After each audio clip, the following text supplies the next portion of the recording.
പൊതുവിഭാഗം non priority subsidy കാർഡായ നീല ration കാർഡിലെ ഓരോ അംഗങ്ങൾക്കും 2 കിലോ വീതം അരി 4 രൂപ നിരക്കിൽ ലഭിക്കും.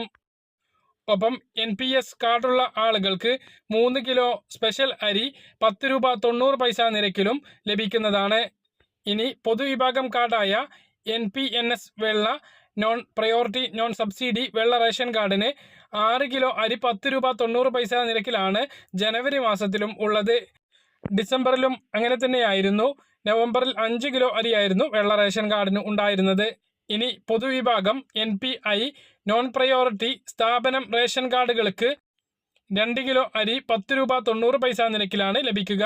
കന്യാസ്ത്രീ മഠങ്ങൾ, ആശ്രമങ്ങൾ എന്നിവിടങ്ങളിലുള്ള ഓരോ വ്യക്തികൾക്കുമുള്ള കാർഡാണ് NPI റേഷൻ കാർഡ്. ഇതോടൊപ്പം ജനുവരി, ഫെബ്രുവരി, മാർച്ച് ത്രൈമാസ കാലയളവിൽ വൈദ്യുതീകരിച്ച വീടുകൾക്ക് AAY മഞ്ഞ റേഷൻ കാർഡുള്ളവർക്ക് 1 ലിറ്ററും